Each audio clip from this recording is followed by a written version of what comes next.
بسم اللہ الرحمن الرحیم۔ یہ قصہ اس شخص کا ہے جسے تاریخی حوالوں کے مطابق تاریخ انسانی کا سب سے طاقتور انسان کہا جاتا ہے۔ ایک ایسا انسان جو تنہا ہزاروں انسانوں کو قتل کر دینے کی صلاحیت کا مالک تھا، لیکن ہزاروں انسانوں کے قابو میں نہ آنے والے اس شخص کی تباہی کا صحرا ایک حسین عورت کے سر جاتا ہے۔ حضرت موسیٰ علیہ السلام کے اس دنیا سے پردہ فرمانے کے کچھ عرصہ بعد تک قوم بنی اسرائیل اپنی زمین پر سکون کے ساتھ رہی۔ رفتہ رفتہ اس قوم میں سرکشی، بدفعالی اور بت پرستی جیسی باتیں اپنی حدوں کو چھونے لگی۔ تب اللہ پاک نے قوم عمالقہ کو بنی اسرائیل پر مسلط کر دیا۔ اس قوم نے بنی اسرائیل کے شہر چھین لیے، ان کے آدمیوں کو گرفتار کیا اور طرح طرح کے مظالم ڈھانے لگے۔ ایسے حالات میں قوم بنی اسرائیل میں ایک لڑکا پیدا ہوا جس کا نام سیمسن رکھا گیا۔ روایات کے مطابق سیمسن کی پیدائش سے قبل اس کی ماں نے خدا کے حضور یہ منت مانی تھی کہ اگر اس کے گھر لڑکا پیدا ہوا تو وہ اسے شراب اور دیگر برائیوں سے دور رکھے گی، اس کے علاوہ زندگی میں کبھی اس کے بال نہ کٹوائے گی۔ چنانچہ سیمسن کی پیدائش کے بعد کبھی اس کے بال نہ کٹوائے گے۔ سیمسن آہستہ آہستہ بڑا ہوا تو وہ دوسرے لڑکوں کی نسبت جسمانی طور پر بہت زیادہ طاقتور تھا، اتنا طاقتور کہ ایک مرتبہ جنگل سے گزرتے ہوئے سیمسن کا سامنا ایک شیر سے ہوا جسے سیمسن نے بآسانی مار ڈالا۔ لڑکپن کے دور میں سیمسن اپنی بستی کو چھوڑ کر قوم عمالقہ کے شہر دیکھنے روانہ ہوا۔ وہاں سیمسن کی ملاقات تیمنا نامی ایک لڑکی سے ہوئی۔ یہ دونوں آپس میں محبت کرنے لگے۔ اپنے خاندانی جھگڑوں کے باوجود ان دونوں نے ایک ہونے کا فیصلہ کیا، لیکن اس شادی کے دوران سیمسن اپنی شادی میں آئے مہمانوں یعنی قوم عمالقہ کے چند افراد سے ایک شرط ہار بیٹھا۔ اب طے یہ پایا کہ جب تک سیمسن شرط میں ہاری گئی رقم یعنی 30 کپڑے کے تھان نہ لوٹا دے، اس کی بیوی تیمنا یہیں یعنی قوم عمالقہ کے پاس رہے گی۔ سیمسن مایوسی کی حالت میں اس شہر سے نکلا اور کچھ دور موجود ایک اسرائیلی قافلے کے 30 آدمی مار ڈالے۔ ان کا مال و اسباب لوٹ کر شرط میں ہاری رقم چکانے واپس آیا، لیکن اس وقت تک تیمنا کا باپ اس کی شادی کسی دوسرے شخص سے کر چکا تھا۔ طیش میں آ کر سیمسن نے قوم عمالقہ کے تمام کھیت جلا ڈالے، جس کے بدلے میں عمالقہ کے لوگوں نے اس کی سابقہ بیوی اور سسر کو مار ڈالا۔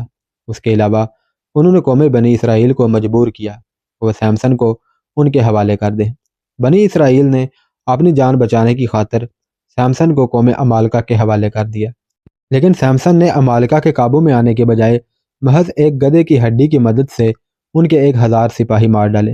سیمسن کے اس کارنامے نے بنی اسرائیل میں اسے خوب مقبول بنا دیا، یہاں تک کہ یہودیوں نے اسے اپنا قاضی منتخب کر لیا۔ دوسری طرف قوم عمالقہ میں اس کا خوف اس قدر بیٹھ گیا کہ وہ سیمسن کے مقابلے پر آنے سے کترانے لگے۔ ان کی غلامی میں رہنے والی قوم یعنی بنی اسرائیل اب سیمسن کے بل بوتے پر عمالقہ سے جنگ کے خواب دیکھنے لگی تھی۔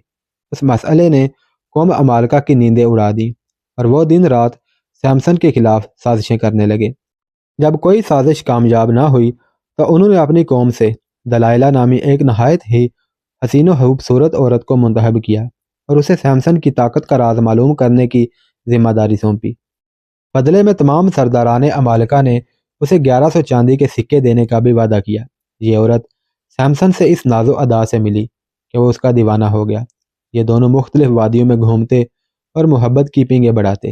ایک دن موقع دیکھ کر دلائلہ نے سیمسن سے اس کی طاقت کا راز دریافت کیا، جسے سیمسن نے ٹال دیا۔ رفتہ رفتہ دلائلہ کا اصرار بڑھتا رہا، یہاں تک کہ اس نے سیمسن کو علیحدگی کی دھمکی دی۔ عشق کے ہاتھوں مجبور سیمسن نے دلائلہ کو بتایا کہ وہ جب سے پیدا ہوا ہے اس کے بالوں کو نہیں کاٹا گیا اور اس کی شاندار طاقت کا راز بھی انہی بالوں میں ہے۔ سو ایک رات موقع دیکھ کر جب سیمسن دلائلہ کی گود میں سر رکھ کر سو رہا تھا، دلائلہ نے اس کے لمبے لمبے بال کاٹ ڈالے۔ اسی رات قوم عمالقہ کے سپاہیوں نے سیمسن پر حملہ کیا، لیکن اس مرتبہ وہ اپنا دفاع نہ کر سکا۔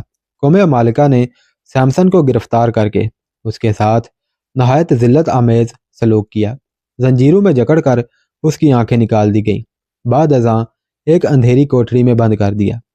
اس احسان کے بدلے میں دلائلہ کو خوب دولت سے نوازا گیا۔ اس کے بعد دلائلہ کے بارے میں کوئی تذکرہ نہیں ملتا، لیکن آج بھی اس کا نام بے وفائی اور بددیانتی کے زمرے میں بطور ضرب المثل عام ہے۔ کچھ عرصے کے بعد سیمسن پر فتح پانے کی خوشی میں اس قوم یعنی امالکہ نے اپنے سب سے بڑے دیوتا ریجون کے اعزاز میں ایک تقریب کا انعقاد کیا۔ آج تمام عوام کی شاہی محل میں خاص دعوت تھی۔ شراب و شباب اپنے عروج پر تھی، کہیں موسیقی بج رہی تھی تو کہیں رقص کیا جا رہا تھا۔ ایسے میں بادشاہ کے حکم پر ان کے سامنے سب سے بڑے دشمن سیمسن کو پیش کیا گیا۔ محفل میں موجود تمام حاضرین نے اس کے ساتھ بدتمیزیاں کی، اس پر کوڑا کرکٹ پھینکا اور کوڑے برسائے۔